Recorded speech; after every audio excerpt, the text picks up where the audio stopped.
Hello guys, welcome back to the P square salon. ये ma'am ने कभी smoothening कराई थी, नीचे वाले हेयर तो अभी भी स्मूथ है, ऊपर के देखो कितने कर्ली है।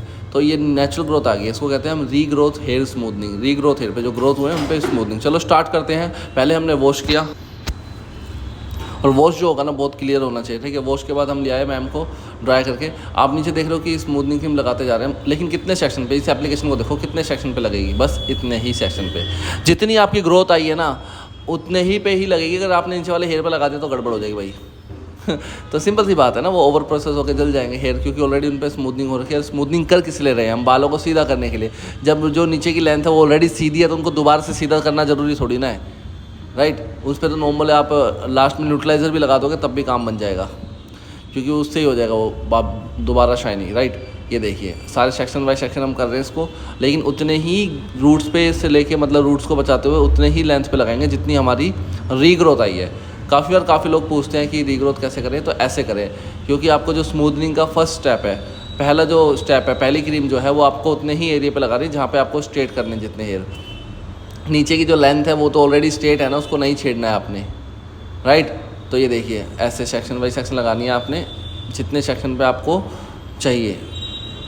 अब ये लास्ट सेक्शन हमारा ऑलमोस्ट हो गया है सारा, तो यहाँ पे भी हम वही एप्लीकेशन करेंगे जैसे हर बार करते आ रहे हैं, कि जितने सेक्शन पे हमें चाहिए उतने पे ही हम लगाएंगे, राइट। ये देखिए अब ऐसे करते करते हमारा ये पूरे सेक्शन हो जाएंगे। उसके बाद हम थोड़ी देर रुकेंगे, बॉन्ड ब्रेक होता है, उसके बाद हम इसको वॉश करेंगे। वॉश करने के बाद हम इस पर ड्राई करेंगे, प्रेसिंग करेंगे, फिर न्यूट्रलाइज़र लगाएंगे। कैसे कैसे क्या क्या होता है आप देखिए। बॉन्ड ब्रेक होना बहुत मैंडेटरी है, और उसके अंदर बहुत सोच समझ के काम करना है आपने। ये देखिए, राइट। अब रूट आपको दिख रही होगी, बीच में जो पार्टिंग हो रखी है मैम की, सेंटर प्रोफाइल पार्टिंग, वो बिल्कुल क्लियर दिख रही है। उस पर कोई भी हमने स्मूथनिंग क्रीम नहीं लगी है, क्योंकि रूट पे नहीं टच करनी होती है स्मूथनिंग क्रीम, कितनी भी क्वालिटी की क्यों ना हो, नहीं करनी। कहीं आप सोचो बहुत अच्छे ब्रांड की, नहीं करनी। अब हमने छोड़ दिया, नीचे वाले बाल आपको एज इट इज़ दिख रहे होंगे। जैसे बॉन्ड ब्रेक हुआ, हमने इसको अच्छे से बालों को धोया, बहुत अच्छे से धोया। यहाँ पे अगर आप ओनली स्मूथनिंग कर रहे हैं तो आप इसके अंदर मास्क वगैरह लगा सकते हैं, राइट। अब आपको ऑलरेडी दिख ही रहा होगा कि ऑलमोस्ट सीधे सीधे से लग रहे हैं बाल, राइट।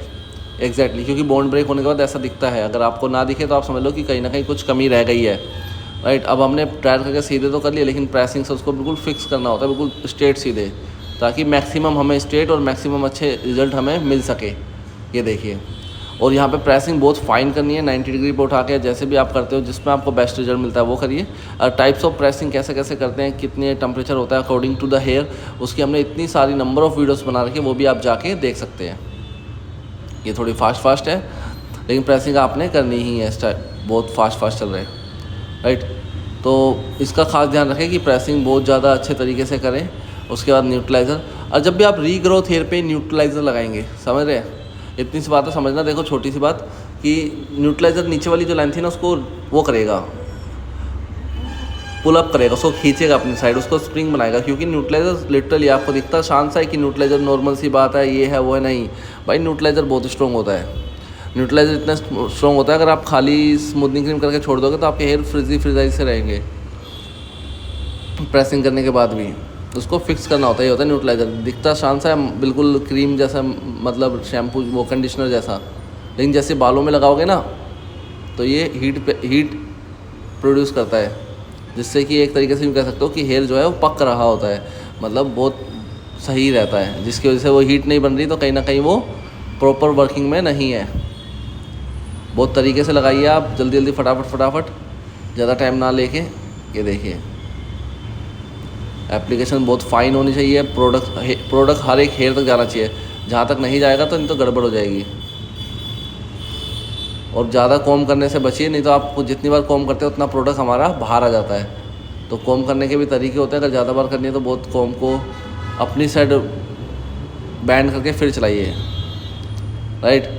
अब देखिए स्टेप टू स्टेप, और यहाँ पे न्यूट्रलाइज़र का नाम ही न्यूट्रल है, न्यूट्रलाइज़र। जो बालों को आपने इतनी strong cream, first smoothening cream लगा के जो इतना हाइक पे ले गए हैं, उससे उसका जो पीएच लेवल में बैलेंस नहीं हुआ, उसको न्यूट्रल करके न्यूट्रल पे लाए, 4.5 से 5.5 पे लाए। यही इसका बैलेंस काम होता है। देखो न्यूट्रलाइज़र लग गया, जहाँ जहाँ हमें लग रहा था तो हमने वहाँ पर हल्का सा वाटर स्प्रे किया। उसके बाद हमने इसको रिंस आउट किया। रिंस आउट करने के बाद मैं आपको रिजल्ट दिखाता हूँ। जैसे एक नॉर्मल ड्राई करेंगे, ये देखो बाल वॉश हो गए ना, नॉर्मल ड्राई करके ना वाव वाला रिजल्ट ना आया तो कहना। देखो वॉश में ही दिख रहा है कि आपको कितना फाइन रिजल्ट है, देखो गीले बालों में ही। और सूखने के बाद तो ये देखो, चलो पहले आपको दिखाते हैं कैसा हुआ। चमकदार बाल आए बिल्कुल, आप बता सकते हैं रीग्रोथ हेयर थे कि नहीं, ये देखो राइट। तो कैसा लग रहा है आप लोगों को, तो मुझे कमेंट करके जरूर बताना। इतना वाव वाला रिजल्ट आया, ये देखो लुक, शाइन आया है बिल्कुल। लेकिन इस शाइन को और लॉन्ग टाइम तक मेंटेन करने के लिए, बहुत वाव रखने के लिए आप इसके अंदर प्रोटीन ट्रीटमेंट अलग से करा लीजिए। प्रोटीन आपकी शाइनिंग और क्वालिटी को मेंटेन रखता है, स्मूथनिंग तो आपके टेक्सचर पे वर्क कर रहा होता है, राइट। तो स्मूथनिंग बहुत सोच समझ के करिए। Okay, thank you.